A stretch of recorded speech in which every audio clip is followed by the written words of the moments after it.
नीमच गुरु परंपरा से हमसे जुड़ा हुआ क्षेत्र रहा है। जैन धर्म में दीक्षा की अति विशिष्ट परंपरा होती है। ये पथ बड़ा कठिन, कठोर, भौतिक संसाधनों से दूर आध्यात्मिक मार्ग है। निम्बाहेड़ा की 22 वर्षीय बालिका अंजलि बोहरा, जो कि एमकॉम तक पढ़ी हुई है, वह और कदम बढ़ा रही है। गुरु की पारखी नजरें ही किसी भी श्रावक श्राविका के भाव पहचान कर उसकी दीक्षा का मार्ग प्रशस्त करती है। वैराग्य की ना कोई उम्र होती है, ना कोई मर्यादा, बल्कि वैराग्य लेने का भाव व्यक्ति को अपने भौतिक जीवन की परंपरा का स्वतः समापन करवा देता है। वर्तमान परिवेश में भौतिक संसार में रह रहे लोग परेशान और दुखी हैं। ऐसे में वह आत्म शांति के लिए आध्यात्मिक मार्ग को आत्मसात कर रहे हैं। ये बात आचार्य श्री विश्व रत्न सागर जी महाराज ने नीमच में आराधना भवन में पत्रकारों को संबोधित करते हुए अपने श्री मुख से कही। आपने कहा कि बहुत ज्यादा आवश्यकता और महत्वाकांक्षा तनाव का प्रमुख कारण है। प्रेम और पढ़ाई में फेल के कारण ज्यादा आत्महत्याएं हो रही है। मन को डाइवर्ट करके भक्ति मार्ग, ध्यान मार्ग पर चलकर अवसाद से मुक्त हुआ जा सकता है। भगवान महावीर का विजन था कि जीवन तो आप देख नहीं पाए, मृत्यु को आप निहार सकते हैं। देह से जुदा होना भी एक विधा है। मालव भूषण परम पूज्य नवरत्न सागर जी महाराज साहब के कृपा पात्र शिष्य आचार्य प्रवर श्री विश्वरत्न सागर जी महाराज साहब की निश्रा में भीड़ भंजन पार्श्वनाथ मंदिर ट्रस्ट को भगवती दीक्षा और नवनिर्मित आराधना भवन के लोकार्पण का शुभ अवसर प्राप्त हुआ है। इस तारतम्य में श्री संघ द्वारा अष्टानिका महोत्सव का आयोजन चल रहा है। इस बारे में विस्तृत जानकारी देते हुए आचार्य श्री विश्वरत्न सागर जी महाराज साहब ने जैन मंदिर के पास आराधना भवन में पत्रकार वार्ता को संबोधित करते हुए कही। आपने बताया कि 2 मार्च को मुमुक्षु अंजलि बहन का वर्षीदान का वरघोड़ा भव्य रूप से शहर के प्रमुख मार्गों पर निकलेगा।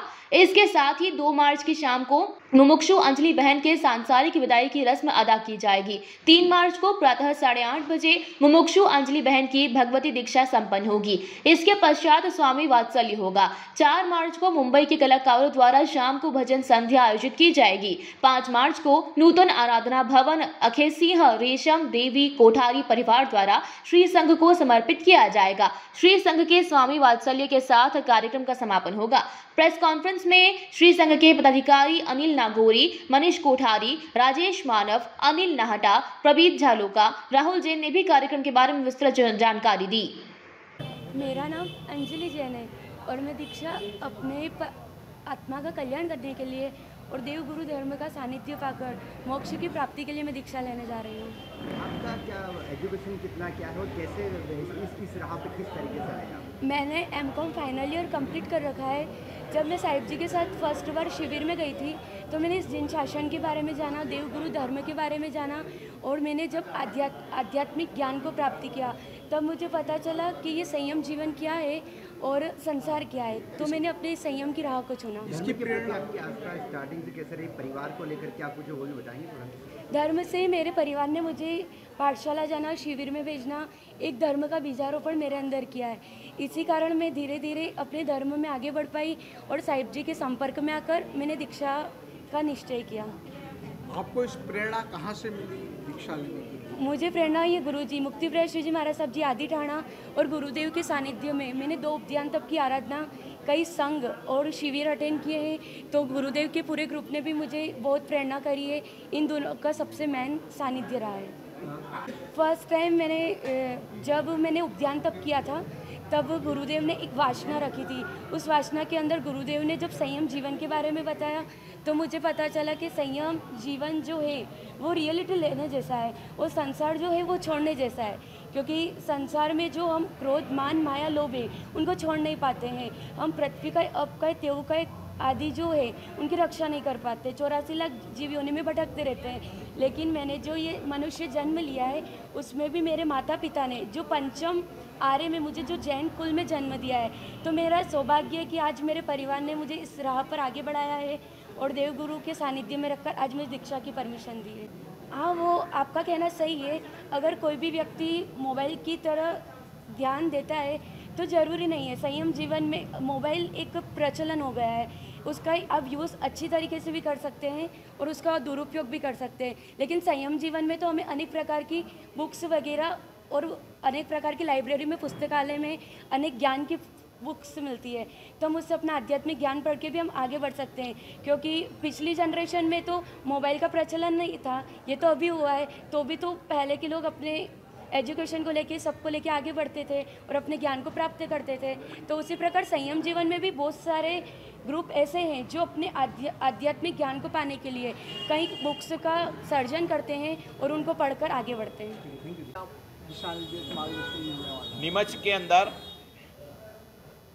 एक मुमुक्षु बालिका की अंजलि बहन की दीक्षा के निमित्त भव्याति भव्य जैन साधना कक्ष मतलब उपाश्रय उसका उद्घाटन उस सिलसिले में यहाँ आगमन हुआ और बहुत भव्याति भव्य रूप से समूचा श्री संघ मिलकर के ये अनूठे आयोजन के अंदर शरीक हो रहा है और भव्याति भव्य रूप से इसका दीक्षा का जो आयोजन है वो 3 मार्च को है, 2 तारीख को रथ यात्रा है और 5 तारीख के दिन अद्भुत रूप से उपाश्रय का उद्घाटन है।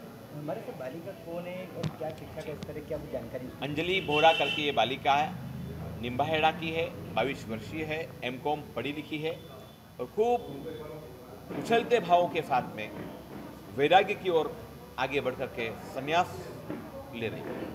महाराज साहब, जैन दर्शन के बारे में इस जो तपस्या है या वैराग्य, इसको लेकर क्या कहें? जैन धर्म इस संसार की इन सारी आदि व्याधि उपाधियों से मुक्त करने के लिए एक बहुत अच्छा प्रशस्त मार्ग बताता है। जितनी चिंताएं, टेंशन, जितनी भी परेशानियां, इन सभी से मुक्त होने की एक ये विधा है और उसका नाम जैन भागवती दीक्षा है। दीक्षा लेने के बाद में व्यक्ति अपने आत्म अनुशासन की ओर आगे बढ़ता है। सारी दुनिया औरों पर अनुशासन की बात करती है, जैन धर्म का संयम नाम ही उसका दीक्षा संयम है, तो संयम का मतलब होता है आत्म अनुशासन। आत्म अनुशासन में जो व्यक्ति आगे बढ़ता है वही इस मार्ग पर आगे बढ़ सकता है। वर्तमान में जीवन जीने की कला और आध्यात्म की कितनी आवश्यकता आप महसूस करते हैं? कितनी आवश्यकता महसूस करता हूँ इसके तो बारे में क्या बोलूँगा। हर व्यक्ति परेशान है, हर व्यक्ति दुखी है। जो यहाँ लोग बैठे हैं वो भी कितनी समस्या से ग्रस्त हैं, ये मैं भले भांति से जानता हूँ। क्योंकि जहाँ अपेक्षा है, जहाँ आकांक्षा है, जहाँ कुछ चाहत है, समस्याओं का अनर्थ का मूल वही है। और सारी समस्याएं वही होती है कि जहाँ कुछ चाहना है, झंखना है, और जो जहाँ चाहना ही खत्म हो गई तो वहाँ परेशानी होने का कोई कारण ही नहीं।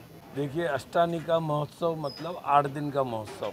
इस 8 दिन के महोत्सव में 28 तारीख को मंदिर की जो वर्ष भर में एक बार ध्वजा का प्रोग्राम होता है, वो ध्वजा का प्रोग्राम 28 तारीख को हुआ। उसके बाद 1 तारीख को आज महाराज साहब के कपड़े की केसर से छापे लगना जिसको बोलते हैं, वो कार्यक्रम सुबह जैन भवन में संपन्न हुआ। 2 तारीख को सुबह वरघोड़ा है दीक्षार्थी बहन का, उसमें वो सांसारिक वर्षीदान जिसको कहते हैं, सांसारिक चीज़ों से सब मोह त्याग देंगे और सब लुटा देंगे, इस तरह का एक वरघोड़ा है। और उसके बाद साधर्मी वात्सल्य, बाहर से आए हुए अतिथि और पूरे समाज का। 4 तारीख के दिन, 3 तारीख के दिन दीक्षा है। दीक्षा में आप सब लोग भी और जो भी कार्यक्रम हो रहे हैं उसमें सब आमंत्रित है। ये निमंत्रण मैं आपको पहले भी दे चुका हूँ, पुनः दोहरा रहा हूँ। और 3 तारीख को भव्य दीक्षा का महोत्सव एग्जैक्ट 8:30 बजे से शुरू हो जाएगा सुबह।